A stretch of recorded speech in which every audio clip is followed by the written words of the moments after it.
Welcome to the Pan-African News Network. Dr.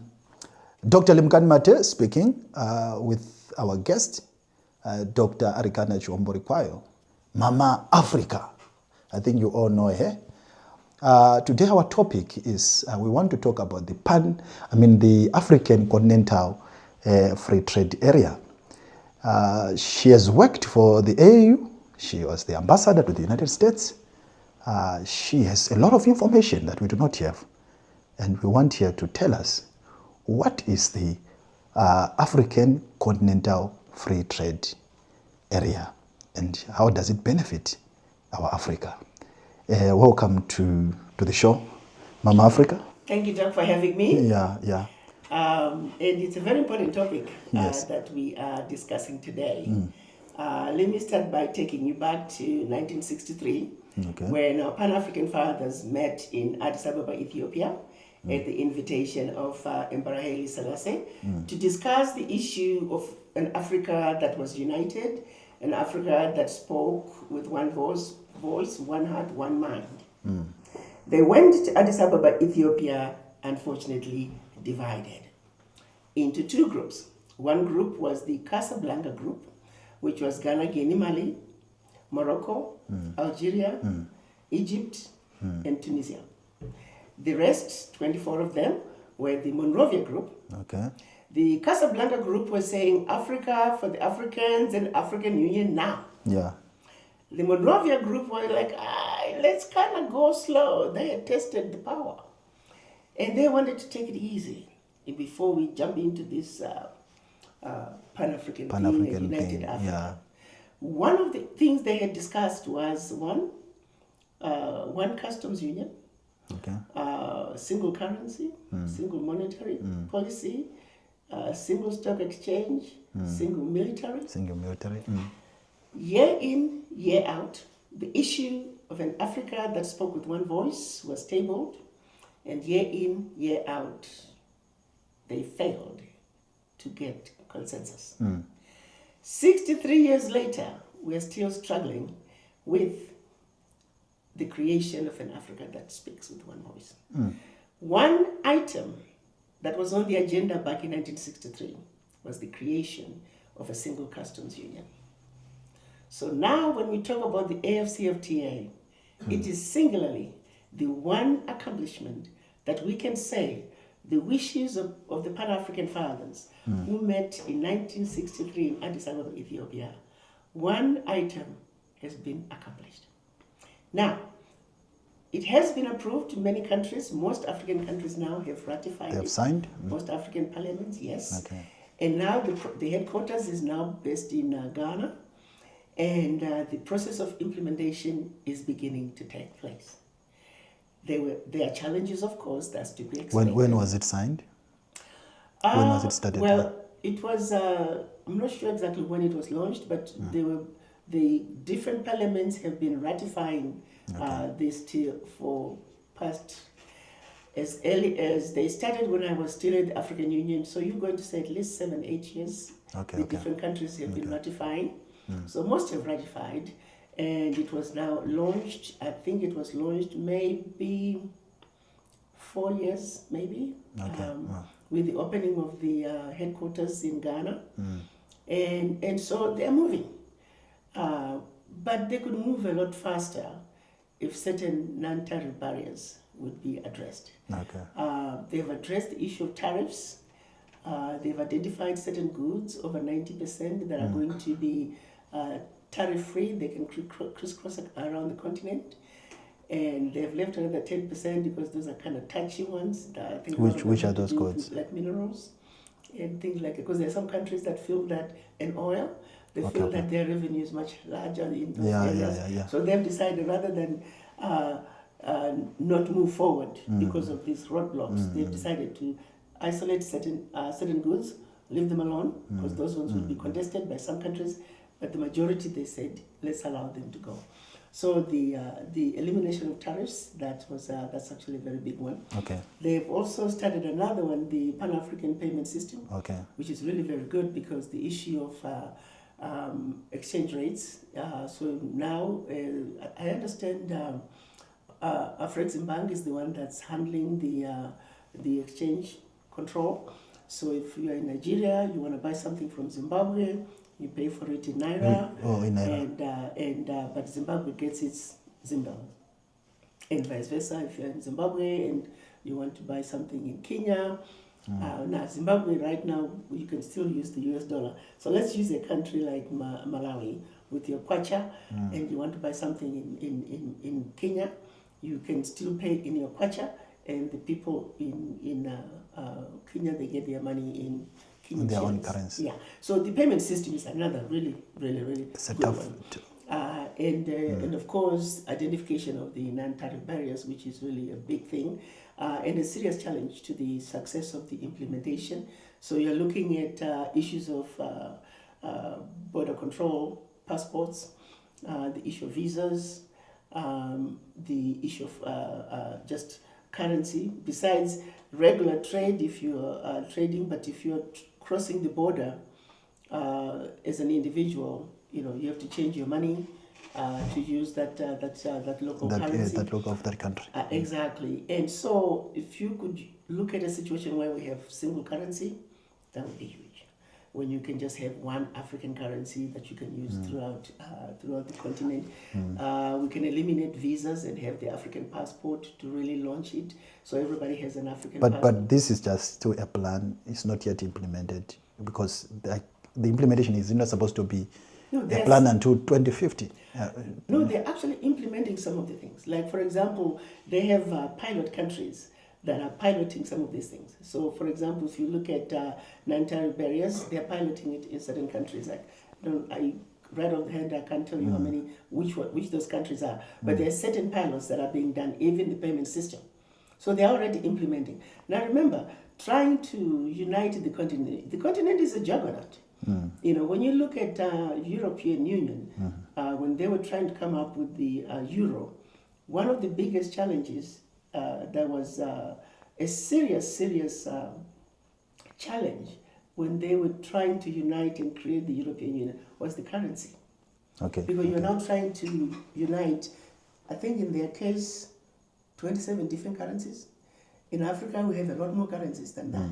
So trying to unite all those currencies is going to be a challenge. It's going to be a challenge. Yes, so they have to be very strategic in how they implement those things in a phased approach. But I still think the challenges are there, and they have to just grab the bull by the horns. There will be challenges, there will be some difficulties, but if the challenges are anticipated and the best can be done to minimize the damage, they can be managed. But is there any discussion yet about the name of the currency? No, not that I've heard of. Rumor has it that's why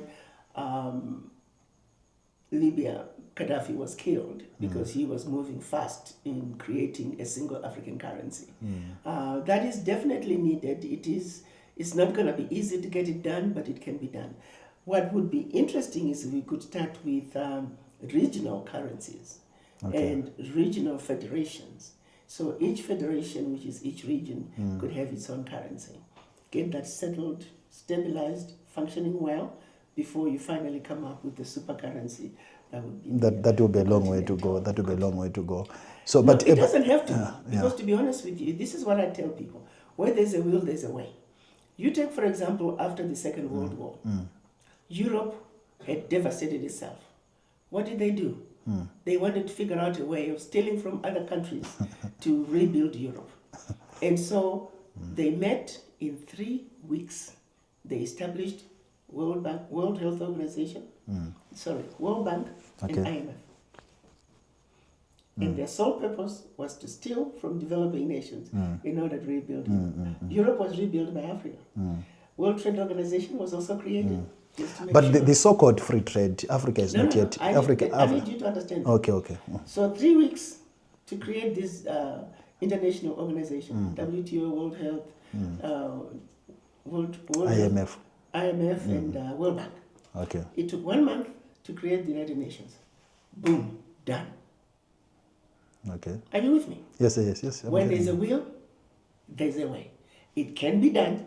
The African leaders just need to come together. You tell me what's stopping us from having visa-free Africa. It's just a simple vote in every African parliament. Done. You're an African, move.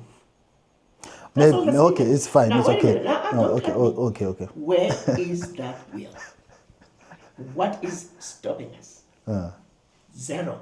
Nothing. Zilch. It can be done as early as tomorrow. The will is not there. And that falls in the laps of African leaders, each and every one of them.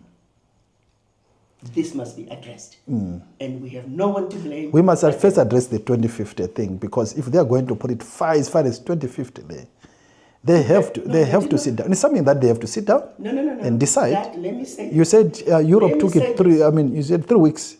3 weeks to create the IMF and World Bank. Yes. Yeah.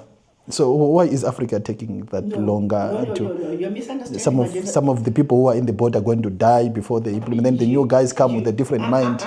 Yeah, now you're now talking like somebody who's not educated, somebody who's not informed. Agenda 2063 is a roadmap. Okay. Thinking and planning 50 years from now. That's not to say developments are going to wait. We're going to sit and wait until 2063. Come on, babe. That's not how it works. Developments are taking place. They're just not taking place as fast as they should be. Okay. Connectivity, the roads across the continent needs to be put on a fast track. Fast railway lines. I want to get up from Cape Town, and by end of the day, I'm in Cairo. Yeah. You see. And so that kind of mindset to say, let's address the basics. Africans must move. Be serious about it. Free movement of people. No more visas. Zoom around your continent. But for me to do that, fix the roads. That's another serious challenge to the implementation of the AFCFTA. The road infrastructure is still very bad. Connectivity is still bad. Okay. And so now I'm saying Agenda 2063 is a roadmap. Okay. We are not waiting. The leadership is not waiting until 2063. Are they moving in the pace that we as citizens are comfortable with? No. We feel they should move a lot faster because they can. Definitely. Because you said it's almost like 8 years, if 7 years, when they agreed to do so. The AFCFTA? Yes, but let's look No, at. Wait. It took time. We needed a critical number to ratify the AFCFTA. For whatever reason, it took a while before majority of the countries had ratified the AFCFTA. Again, it's back to us, which is the mind. Something, if it was European nations, no. So you agree with me? So boom. You agree? That's the problem, the African problem, procrastination. Yes. So let's look at what has been accomplished so far for the past 8 years. Yes. We are still fighting over borders. Yeah.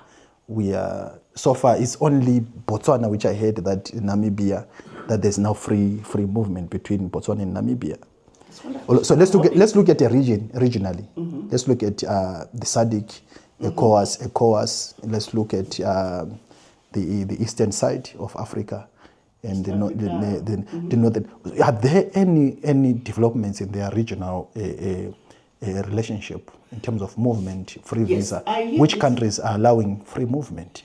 I hear the conversations are taking place at a high level, and I think that one. Looking at what different governments are doing, one by one, I think Togo also said visa-free. Okay. Yeah, one by one, different countries are beginning to say free movement of people, visa-free for the Africans. Burkina Faso is visa-free, but because of the terrorist situation, Burkina Faso is saying you have to apply for your visa, but it's free. You don't pay for it. They just want to know who's coming. Okay. And you can understand why they are doing that, because of the terrorist situation. The visa-free part of it, I mean, if you stamp your passport, they don't give you days. They give you 30 days to stay in, and you come back, you go back to your country. Or when you stamp in, you stay in that country, you do business until you say, guys, I'm going back home. Or maybe you get chased, like what is happening in South Africa. I think, I'm not sure. I know in Burkina, you get your 1 month visa. And if you want to extend, you can then apply for a 5-year visa or 10-year visa. Once you're in the country, then they can give you a longer stay. But just to get in is 30 days. and then you apply for a longer stay if you want to stay. Just like Zimbabwe and Exactly. like in the SADC Yes, movement. you have to Because apply. the SADC movement, you don't need a visa to go to Botswana, or you go to... When you get at the border, they give you 3 months. Actually, at the Betty border right now in South Africa, they're no longer giving you 3 months. They just give you 2 weeks. They ask you, Mama, where are you going? Why are you going? Why are you coming to our country? You know, and then like, no, I've got a daughter who is sick. No, I'm going to apply. You don't have to say I'm looking for a job. You don't have to say I'm looking for a job. You take their jobs. Right. So it's 2 weeks stamp, pa, they write that thing. So 2 weeks when you're in that country, you overstay. At the border, when you're coming, you pay. Why did you overstay? No, but And if you are unlucky, you get arrested, you are thrown into jail. Illegal. That one You are illegal immigrant. You are thrown into jail. Then you are going to serve into jail for 3 months. Then after 3 months, you know what they used to do in South Africa? Before then, they were not throwing you into jail. They would like, oh, you are illegal. They would just put you in that truck, then throw you at the border. But now they're not doing that, because you throw them at the border, they just stay there, and then they make a return. So what do? They throw you into prison. You serve for 3 months so that you don't come back to their country. So in what way is the AFCCTA working there? Those are some of the challenges. Again, the non-tariff barriers, that's one of them. The lack of free movement of people. Mm-hmm. To me, singularly, free movement of people plus single currency are the biggest 2 issues that, if they could be addressed, the implementation of the AFCFTA would really move at a faster pace. Because once you open those they've already addressing the payment system, which is huge in terms of trade, and elimination of the tariffs. That's also quite huge. Now, if we could just add, did they eliminate the tariffs? 90% of the goods are supposed to travel through Africa. Like I told you, they're using pilot countries to pilot these programs. Okay. But that is the plan, yes. Yes. And it's actually, they're putting systems in place that I hope that if they continue at the pace that they're moving at, for example, agriculture, it's a lot of challenges. Let's take, for example, a cabbage that's going to be grown in Zimbabwe. And we know people up north, Egypt and Algeria and all that, they need that produce. So Zimbabwe, the Ministry of Agriculture in Zimbabwe, would have to, anybody that's going to be growing cabbages in Zimbabwe, they have to decide, are they going to grow organic or non-organic? Okay. Then they have to register with the Ministry of Agriculture. This is my farm, so many hectares, I'm going to be growing cabbages. And I want to do organic cabbages. I want to grow organic cabbages. Then there are certain requirements that the Ministry of Agriculture will then have to notify you that to grow organic cabbage, you have to follow these requirements. That means we have to come in, we look at your soil, take soil samples, assess your soil. Yes, it meets the criteria to grow the organic cabbage, and ever so often in the growth of that cabbage, the agronomists are coming in and they're going to be assessing your cabbage to make sure that it's being grown and meeting the standards of organic cabbage. Then when you finally finish, your farm has its serial number, your cabbage has its serial number, and they know exactly where this cabbage was grown. Okay. And then when you harvest it and you store it, the storage, again, when you're harvesting, the agronomists come in, they want to make sure that it is properly stored in the right temperature. And then even the truck that's now going to be taking this cabbage, now this cabbage is now going to have its nice little label, that when you, in the barcode, when you scan it, everything to do with that cabbage, you can see it. How it was grown, which farm, the conditions, whatever else figures that you need. That information, now I'm talking about a perfect system when it's done in agriculture. Take one crop. This information, you are also registered with, this information is fed into all the border posts. From Zimbabwe all the way to Egypt, where the cabbage is going. So when you get to the border with Zambia, they just scan it. They can tell everything about that cabbage. It's from Zim. Yes. Or it's from South And they also Africa. know Okay. that it is a cabbage, it is agriculture, it is tariff-free. Or if off you go. You go to the next border. Okay, you go nice to the one, next nice border, one. you go to the next border. And now you go to Egypt. For some reason, people notice that everybody that ate this cabbage, they're ending up in the emergency room. Right? Okay, okay. So they're going to go back and say, where did you buy this cabbage? They're going to go to that store. The store is going to look at the batch. They scan the barcode. Oh. They know exactly which farm is having It's from Tanzania. They're going to go and say, Zimbabwe, farm number such and such, there is a problem. Could it be monkeys are peeing on the cabbages? And then the monkeys are now contaminating the packed cabbages? And the cabbages not being properly taken care of? Was there a problem in transport? They'll be able to pinpoint exactly. And if this truck is the one that has issues, then that truck has to be taken out of commission. We need to set all this up. Nice one. How do you get all those countries to confirm with the procedures? The countries themselves, the governments themselves, need to make sure that that Ministry of Agriculture is well set up. That's where young people, we encourage them to work with the governments.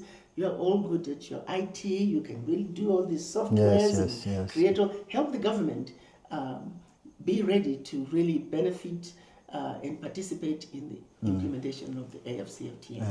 I'm highlighting this to say there is a lot of work that is needed in order for the AFCFTA to be successful, not only in its implementation, but also it needs actors to and also promoting development. Yeah. Can you imagine have you seen how many cabbages gets rot in Zimbabwe? And yet these cabbages are needed. I was just driving from Coco today. I saw a heap of cabbages that could fill up this room. And I know most of these are going to die. They were just on the ground. I think they were waiting for maybe a truck to come pick them up. They're already looking wilted because they've been in the sun waiting for the truck. So, but those cabbages are needed in Egypt. They're needed in Algeria. They're needed in Morocco. So if we can fast track that, really helping the implementation of the AFCFTA African economy will just benefit. Skyrocket. Yeah. It will skyrocket. You reminded me, Wicknell Chivhayo. I saw him signing a tender. Is it a contract in Kenya?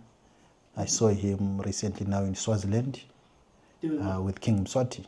He was kneeling there. Also, he's signing another deal. I think he's doing very well because, he started his business in Zim. And then recently I saw him with Ramaphosa. Then now he's in Kenya. He was given a very big tender there. But I also read that the Kenyans are saying, why did you give him? What is a controversial? What? Africans. And now I saw him in Swaziland.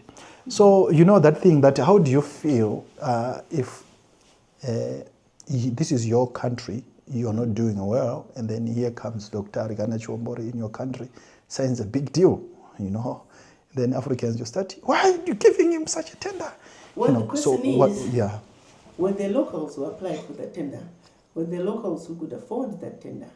What were the criteria? And so I'm sure if it's a government tender, there would have been some transparency of some sort. I don't see them just, I don't see the Kenyan people just jumping up and giving Chivhayo that tender unless he was able to fund that tender. If you see what I'm saying? So a lot of it just boils down to money. If you can afford it, for me, I have no problem with Wicknell going to Kenya. He's an African. This is what we're talking about. Yes. If you can do something that create jobs for the Kenyans, I would rather Wicknell gets that tender than some foreigner from Europe. Yeah, definitely. Which is usually what would happen. That's what is happening. Yeah. So I would like to see Wicknell go to different African countries and leave his money, create jobs, and block these people from outside from taking this contract. Because if we don't take those contracts, they're coming to take. They are coming to take the contracts. Yeah, that's nice. I think you really appreciate your comment because I think we Africans we are jealous of each other. We shouldn't. Yeah, we are jealous that if one black African rises to start doing well, then we are the same people who are going to pull him down. Yet we accommodate the Europeans. We accommodate the Chinese. We don't even complain. We don't complain when they steal from us. Yeah, absolutely. Yeah, they steal from us. Yes. Like what I read in your book, you spoke of children being used in DRC mines. Yes. And then a jet comes, lands in the bush, takes the gold and diamonds, flies back to Europe. Yeah, absolutely. It's terrible, but this is our Africa. But again, our people are not aware of all those abuses, so we need to continue to talk, we need to continue to educate, and we need to get our people to just think very realistically in a practical manner. Let's be happy for each other. Those who are doing well, let's be happy for them. We would hope that those who are doing well can also not forget that they are succeeding because of the people who are working for them. So to whom much is given, much is expected. Much is expected. So we like to see more generosity coming out of those who have, because you didn't get to be where you are by yourself. Many carried you through.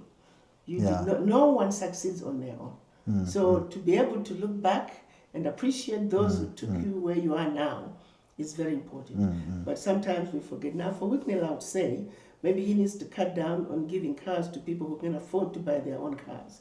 And give more cars. If instead of buying a $200,000 car for somebody who can afford to buy it for themselves, I would recommend that he buys a bunch of what you call those little ones? Wonder Fit. Oh, Wonder Fit, yeah. He can get a lot of Wonder Fits and give them to some of these artisanal miners. So who are rising up, the small scale people, and help whoever he can help. School teachers, nurses who are having to catch buses to go to work. Instead of one car to one rich person, maybe you could do 200 Wonder Fits and give it to people who are really responsible for the development of this country. I'm all for nurses. Being a medical doctor, I really feel that nurses are underpaid. So Wicknell, if you're listening, do something for the nurses. And the school teachers, again, they are pillars of the society. Our children cannot be who they are without our teachers. We cannot be a healthy nation without our nurses. Our doctors as well. Our doctors are very underpaid. And so those are people who need help and not the ones he's been getting cars for who can afford to buy their own cars. But otherwise, for Wicknell going to other countries, I say bravo to that. Yeah, Zimbabweans are rising. I'm proud of him, definitely. I'm proud of him. Yeah, and also blocking those contracts, because if he didn't get that contract, he would have gone to somebody who's not an African. Yes. And so let's be clear on that. I think that the people of Kenya, I also say kudos to them for giving him the contract, because I'm sure if there was a Kenyan who could have gotten it, the Kenyans would have given that Kenyan priority. Yes. I know that for a fact. They would have given that Kenyan a priority. Yeah. So generally, I think that there is some African civic education that you need to give the people of Africa as a whole, whether it's Kenya, to say if you see an African from South Africa or from Tanzania, we've got Dangote. Dangote is doing. I think he was supposed. Is he having a deal with Zimbabwe? Supposed to come and. He was supposed to come here. I'm not sure where that is. Yes. So Africa should open the door for every African. Oh, absolutely. Yeah, and we need more. That we must do. Yeah, Dangote should come here to go wherever he wants to go, because we want to see our own people build our Africa. We get more millionaires who are generous, who understand the role that they need to play, who understand that they got to be where they are because of the support of the Africans. Exactly. And they want to give back to Africa by coming up with these big projects. Before you know it, we got our own millionaires who are running these major infrastructure projects, and hopefully in time start to replace some of these multinationals. Because the multinationals are killing us. Trillions of dollars are getting out of Africa. Our people are not even aware of that. Through multinationals who just went underground after independence. So we were still under siege. They're the same multinationals that were here before independence. Now they just do their thing. Siphon the money out. Underreport their productivity. Be it manufacturing, be it mining, and they underreport. I know which country was this one? Who was I talking to? One of the French countries.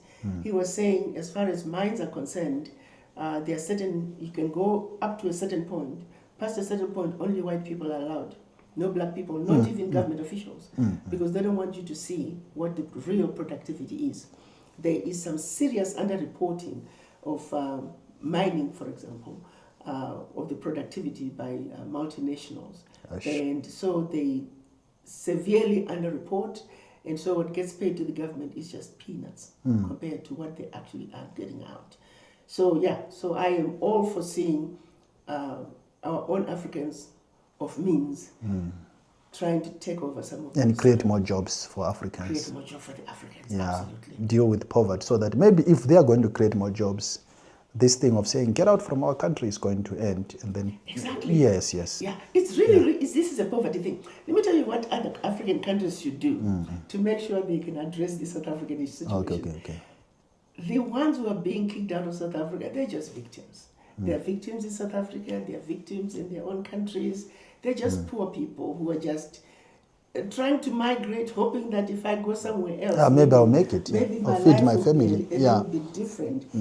But where the other African countries could really help South Africa, if they were to say every South African company that's doing business in their countries out. This will end in a heartbeat. Because the same businesses that are in South Africa will go to Ramaphosa and say, shut this down. Shut this down, yeah. You know, because they're going to be kicked. Kick the ones who are really benefiting from this chaos, you see. So when those people, the rich people, are being kicked out, their companies are suddenly told, pack up. But those multinational companies in South Africa are white-owned. The likes of MTN. Yes, those are the ones that are all over Africa. Yeah, they are white owned. If they were to be kicked out of all over Africa, believe me, the situation in South Africa will end in a The white people start talking. Oh no, they'll stop it. They'll tell them, don't do this. Don't do this. We're getting killed over here. The situation will change. If those South African companies would be kicked out of all African countries, they will be the because in South Africa we do not have black people. You know, I think if you look into Zimbabwe, we have got Strive Masiwa, we have got people like Wicknell, Chivhayo who are rising. Who else in Zimbabwe? We have got people like Tungwarara, Dr. Tungwarara. We have got Tagwire. Those are the big guys who are really rising from our country. But let's look into South Africa. We have got only Patrice Motsepe. It's because I think he benefited from the BEE, the Black EE. So I don't know whether he benefited or, but there are few people. It's Patrice Motsepe. I don't know if the current president Ramaphosa. But the rest are just white-owned companies. Yes, definitely. Yeah. And then we try to go after those few blacks, and we do nothing about these others. We just don't talk about them. It's like it's a very interesting phenomenon among us black people. When a black person tries to rise, we want to take them down. When a white person doing exactly that or even more, we're okay with it. You know, we don't even talk about them. We just, you know, it's the African mind. Sickening phenomenon, unfortunately. Now, let's go back to you talked about the wealthy people in Zimbabwe. I understand there was a wedding that took place and the bride and groom were given 20 million by the wealthy of Zimbabwe. Phew, you'd hope that it's a lot of chat that I've come across. Maybe they could have just kind of given the gifts and not publicized them. You know, it's kind of painful for the average person who has nothing, and to see money just being thrown away like that, particularly to two young people because they're getting married. So maybe it could have been done, but it could have been done quietly without putting it out there. It's their money. We can't dictate how they want to spend it. But the show off needs to kind of go down a little bit. And so I've seen a lot of comments about it. And you know, we're happy for people who are doing well. You know, and we're proud of them. But I think that they need to realize they did not get to be where they are by themselves. Exactly. And once again, to whom much is given, much is expected. Giving two young people 20 million to start their life together, I'm hoping maybe the young people can turn around and donate half of it to different charitable organizations. That would be the right thing to do. Particularly in a country where people are suffering so much. the average person is struggling. And so the floundering of money maybe needs to pipe down a little bit, because it's almost like a slap in the face of those who don't have. Yeah. What's your comment on Strive Masiyiwa? What about him? Yeah, he's currently in South Africa. Mm-hmm.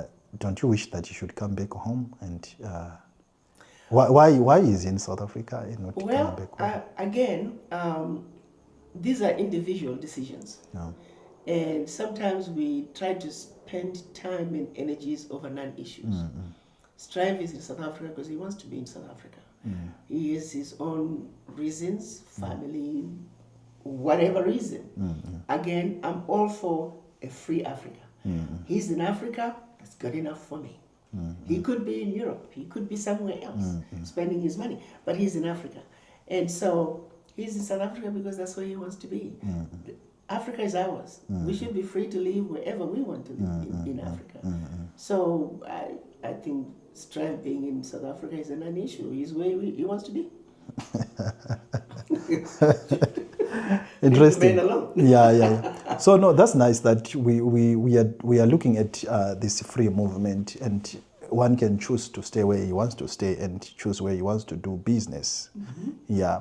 And then the issue of regional free trade. Yeah. But now let's look at the issue of the Sahel. Their money is still being printed by the French. Precisely, yeah. That's why I told you the issue of currency is a tricky one, because you can destabilize the region very easily if it's not properly managed. So yeah, their money is still being printed, but I understand the three countries, Burkina Faso, Niger, and Mali, they are talking about their own currency, which will be a very good move if they could do that. The three countries? Yes, and I'm hoping that countries like Chad and Togo can join and create and be part of the federation. And the larger the federation becomes, the stronger it becomes as well. But yeah, isn't that nice of France to say, you Africans, we just love you so much. We're going to create your own currency that we don't want to use it. But this is just for you Africans. Here's your CFA. You want France to do that for Africa? That will never happen. They already did. That will never happen. No, you're misunderstanding what I'm trying to say. What are you saying? France created a special currency just for the African. Okay. Called a CFA. Okay. Even France itself doesn't use it. Okay. France does not recognize it. But they make it for the Africans. For the Africans. And so now, when Burkina Faso wants to order something from China, their money, because it's printed in France, it has to go to the French central bank. The French take their portion before it goes to... No. France wants to buy something from China. To pay for it, they have to send the money to the French central bank. Okay. France takes its commission before they pay. They reach the country where they're buying from. And vice versa. If China wants to buy, it comes through France before it goes to Mali or Niger or any of the West African countries. Damn. It's a horrible thing. Damn it. It's incredible. Sorry for using that word to say. Yeah, but it is what it is. You know, the abuses were so blatant, and to think that they had gone on for so long, and because we were scared, stupid to do anything about it. Granted, the fear was real, because in the past, when heads of states tried to stand up and say no, they were either assassinated or they were exiled. And so the fear was real, but thank God the young people out of Niger, Mali, and Burkina Faso, they stood up and said, no. We want our own currency. That's it. But they're still talking. It will take ages. I've got a problem with Africa. We talk, but you have to wait ages for them to do the thing, to take action and to start implementing. There's so much fear of those who don't look like us. It's scary. It's scary. I don't know why we're afraid of other men. I'm going to keep saying men because you men are the majority in leadership. The same men, they poop like you do, they go to the bathroom, pull down their they eat like you do. They're just men. No, but it's not about men, because even women, we have got the powerful queen in Britain. They were running their own. The Britain. It is a woman who was running. No, I mean, like, women can also play their role. No, what I'm saying is, in Africa, the fear of the white man is a serious disease. It is a serious disease. Other black men are afraid of another white man. Why? He's no different from you. You know, what you got, he got. So there's no reason for any African man to be afraid of a white person. But that fear is real. When I would talk to my friends when what I was about in Washington, women? Are they not afraid of other look white? at what our sister in Namibia is doing. She's kicking ass. She doesn't play. You know, we got our sister in Tanzania, they're kicking ass. They don't play. Women don't play. You know, they take care of business. That's the difference. You men, I don't know. But they are promoting. You know that a lot of women. We are talking about trade because, for example, women are into business. Some of them they are into salons, spa. They sell hair, and then you know that they are promoting Brazil. They promote Brazil. They promote India. That's where they are buying their hair. Okay. Yeah. So if women were that powerful and better than men, African women, why are they not selling their African hair? Well, actually, that's happening. You get a lot of you see a lot of women that you see with African hair now. It's African wigs. It's not. If it's really big like this, it's usually a wig. So we're also wearing our own African kinky wigs. You know, just speaking as a woman, getting your hair there can be a nuisance. You know, in the morning, and so whatever you can do to simplify your morning so you can get out of the house. In Burkina, I'm told they no longer, they have banned importation of fake hair. Okay, nice one. I think that's great. And, but again, it's a tough one. They're promoting Brazil and India, like you say, but it starts with us talking about our own self-image. You know, when I look in the mirror, what do I see? Do I see a beautiful woman, or do I see beauty based on the Western description of beauty? And that's where we need to start again, back to civic education, back to cultural education, people getting to understand who we are as the original people. We are the mothers and fathers of humanity. Everybody's created out of the image of a black person. And without us as black people, the rest of the world would not be, and that is just a fact. Do we know that? Our beautiful hair, the reason the legal system in Britain, the judges wear kinky hair because they were trying to look like our own judges before they came. And so, you know, remember in the British, well, let me say most of Europe, the women would wear those big outfits that had, like the women looked like they had big butts. They would put skirts underneath that were big because they were trying to imitate the royals, the African royals. Okay. Ours had their natural big butt. So because they could not have the big butt, they would put those stiff, they used to call them stiff. It was a stiff that goes inside, and then it makes you look like you have a big butt. Everything was trying to copy what they found when they came to Africa. So we must remind our women again that they are beautiful. Your natural state is so desired, including your dark skin, your pigment. That's why they go to the tanning bed, because they're trying to look like you. They curl their hair because they're trying to be like you.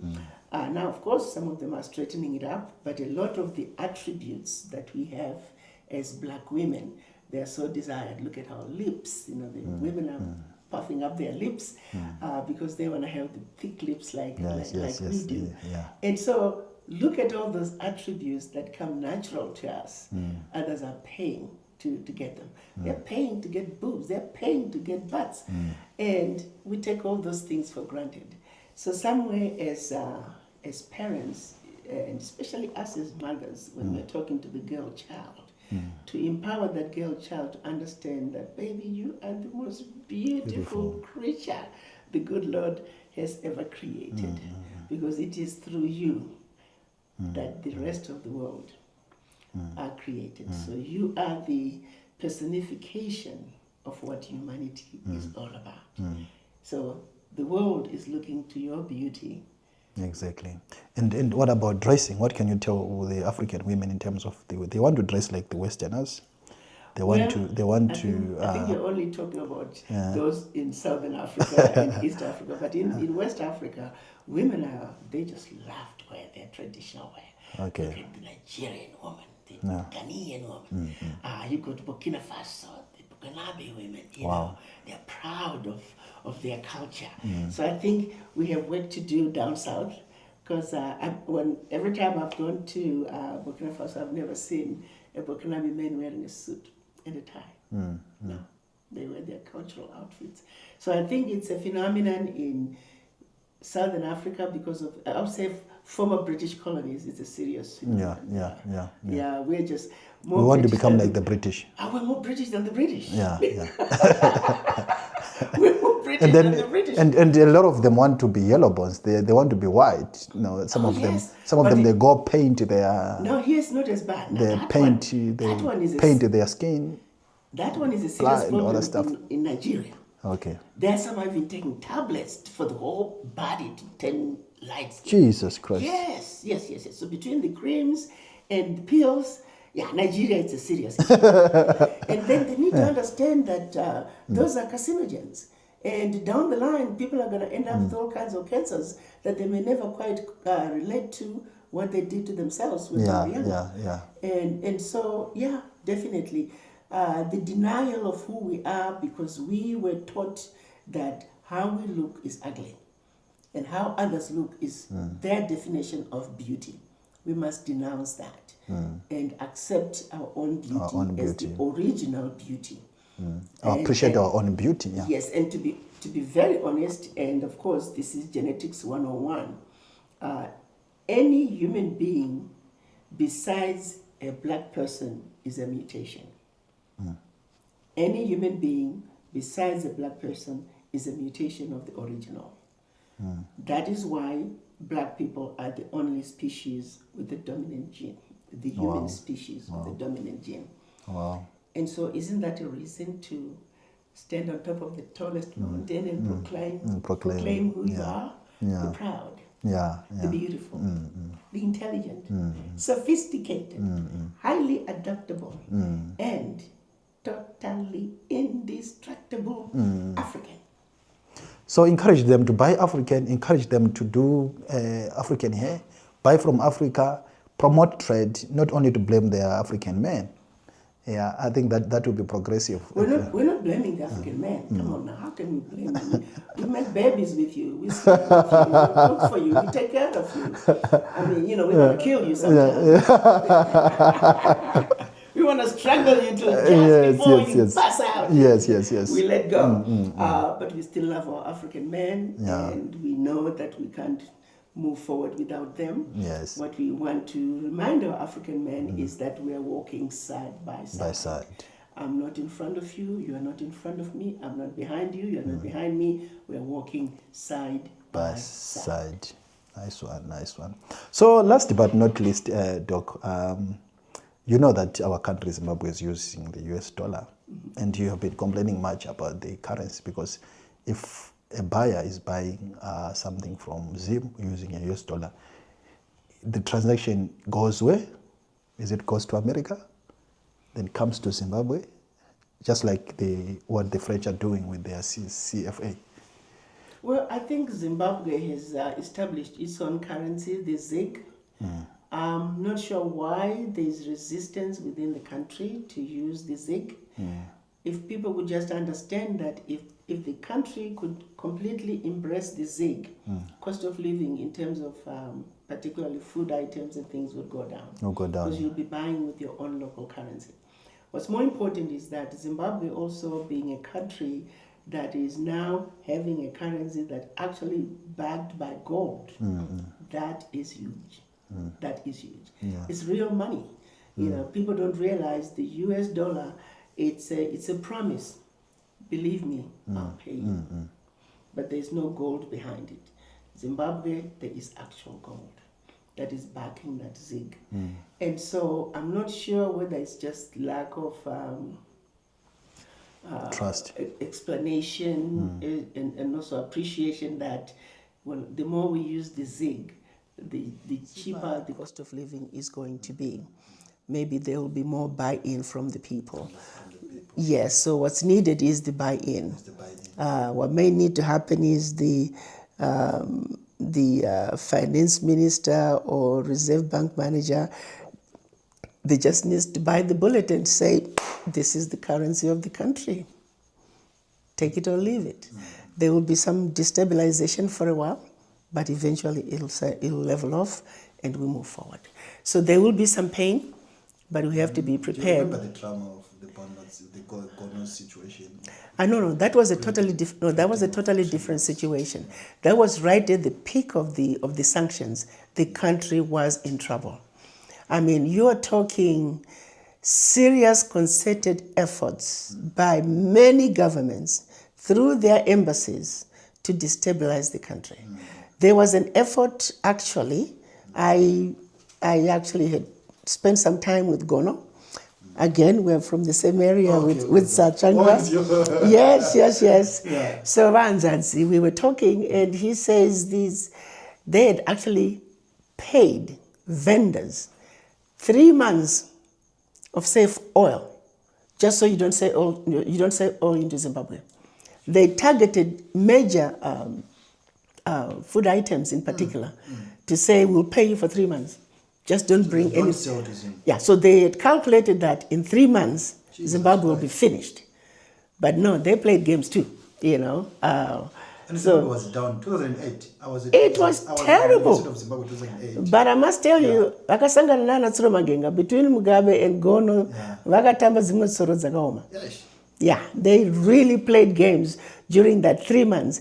Then after they paid those people 3 months, they couldn't sustain it. Yeah. Because they didn't know how it happened. How is they kept seeing oil coming in, but like, we blocked everything to bring oil, but oil was still coming in. So they played some games to make sure that they had the money, loosened some money, and kept But yeah, they had given Zimbabwe 3 months, that after 3 months of serious sabotage, the country was going to fold. That didn't happen. Yeah, but you mentioned the issue of buy-in. I think we have to make sure that every Zimbabwean buys in and believes that there's. Yeah, we really need our own currency, honestly. Yeah. And but given the polarization that we still have in the country, and people who go speak against the ZiG, like your boys, Chabiside. Yeah, does Chamisa become my boy? Your Mama Africa, by the way. So, well, he's my little son. You know, I love him dearly. Yeah. I just need him to. They are not giving that voice to support their own currency. Remember what I told you. The biggest problems, 2 problems for African leaders in Africa today, in terms of instability and riots and things like that, is the opposition leaders as well as the outside forces through the NGOs and embassies. So theirs is to just agitate, never to build. It's just agitate and make the other party look bad. But what are you doing for your people? If they could try and take a position that is more constructive, to say, yes, if they want to poke holes on CAP 3, then poke them responsibly. Okay, let's dissect one item. The pros and the cons. The pros and the cons. So people know. Next item, pros and cons. Facts. No lies. No making up things. You know, no rhetoric. Look at the facts. Dissect the issues. And pros and cons, let's debate. But no lying. So, look, the fuel in Zimbabwe, the big guys who are selling fuel, I think you know them. Yeah. And these are local people. Right. So if Zimbabwe is going to adopt the ZiG, because we are not dealing with whites, these are our own people. Right. So they should just have sell the fuel in ZiG. That would be why good. Are they not doing that? But then these people are our own people. Well, again, those are some what of is your advice to them? My advice to them is, if they're really serious about the ZiG, they themselves need to start with the ZiG. What I don't know is, are there challenges in obtaining that fuel using a ZiG? Now, if there are issues of getting the fuel using a ZiG, I can then see why they're buying it. They have to buy it in US dollars because they cannot use the ZiG to acquire the fuel. Short of that, there will be shortage of fuel in the country. So if there are issues of acquiring the fuel using the ZiG, that's the only reason I can see why they would acquire it in US dollars, and therefore, in order to circulate the money and acquire more, they still need to get the US dollars.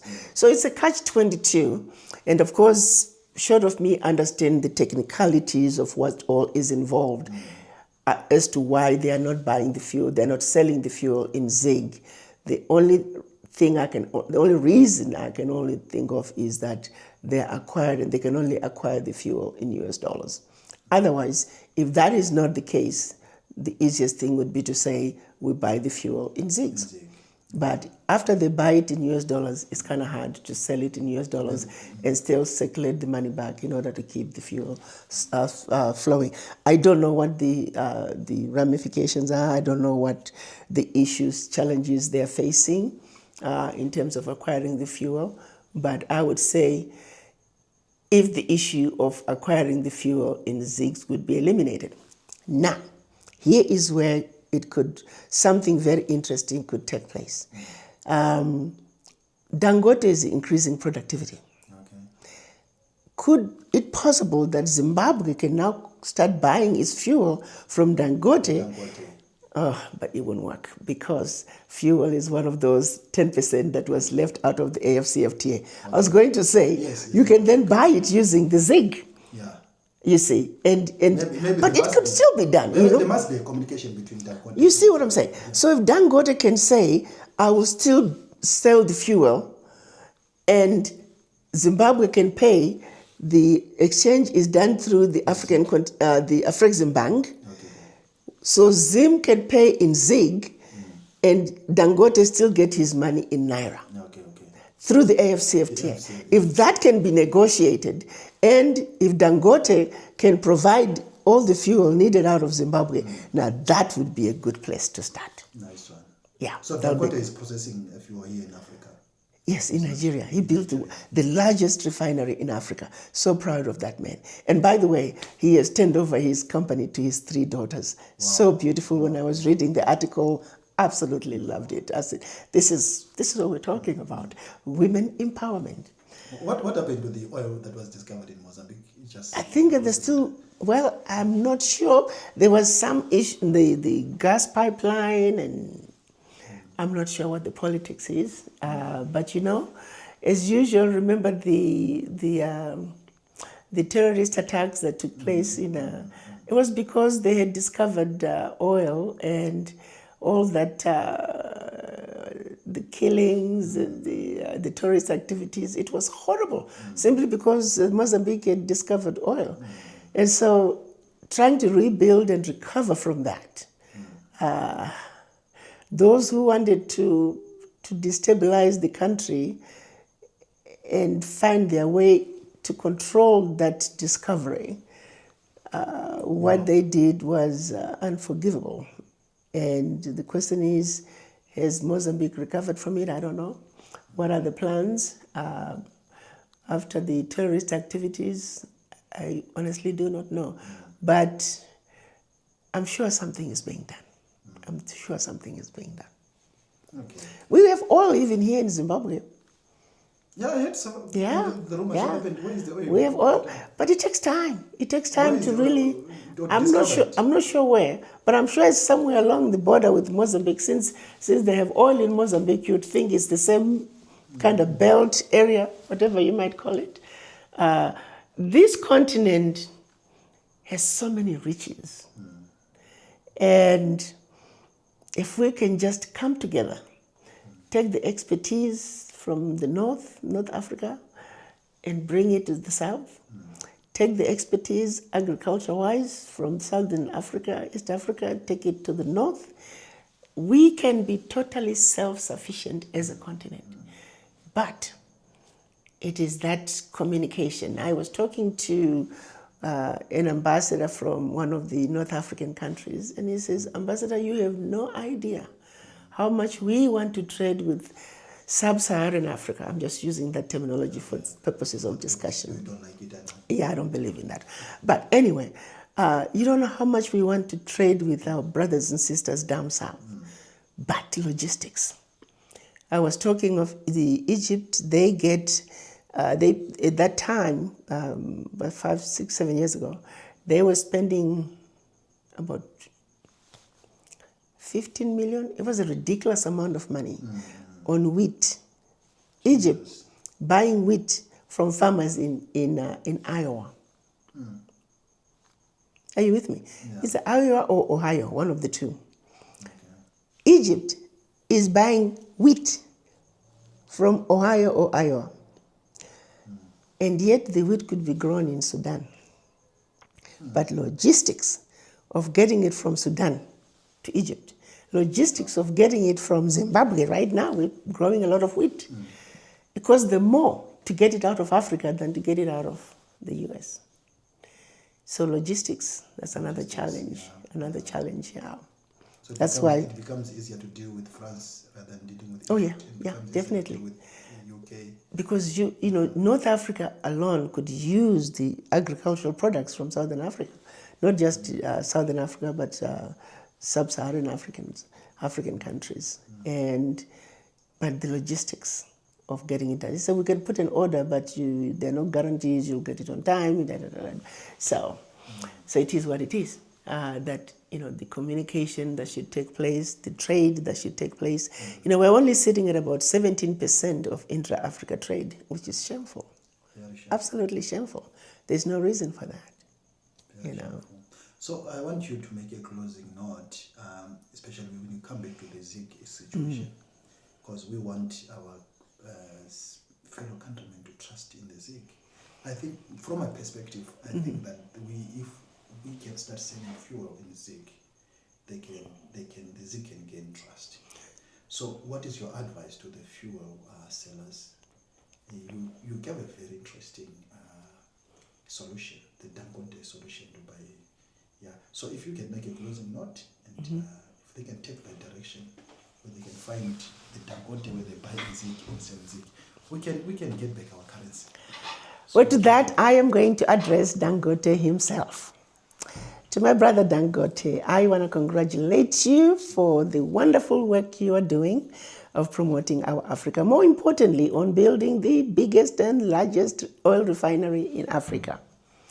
Now, my ask for you is to say the country of Zimbabwe is struggling with introducing its local currency, which is called ZiG. More importantly, it is the fuel. I do believe the reason the fuel is being sold in US dollars in Zimbabwe is because those who are acquiring the fuel are having to purchase it in US dollars. So in order to recirculate and service the letter of credit, they have to do it in US dollars. Suppose you were to allow Zimbabwe to buy all the fuel they need from you in Nigeria, and using the payment system that has been created through the AfCFTA, where the Zimbabweans can purchase the fuel from you in ZiGs, and you will still receive your money in Naira. That would be a very interesting scenario. And it is a scenario that would really assist the government of Zimbabwe in pushing the ZiG as the currency of the country, and that will also help the country in lowering cost of living when the country can trade with the ZiG within the country. You can actually be holding the keys to the liberation of Zimbabwe economically by allowing the fuel to be sold in ZiGs, and you will still receive your money through the Pan-African payment system, receive your funds in Naira. Okay. Can you please look into it? Now, I do know that if this message was to get to your 3 daughters, who I understand also that you have turned over leadership to them, kudos to you, Dangote. More power to the women, girl power. If your daughters were to get this message, I'm sure they would take a close look at it and see what they can do to help their brothers and sisters down south in Zimbabwe and anywhere else that in Africa that they could use that advantage of the payment system through the AfCFTA. Thank you, my brother Dangote. Once again, congratulations, and we're so proud of you and we honor you. Thank you. Thank you, Doc.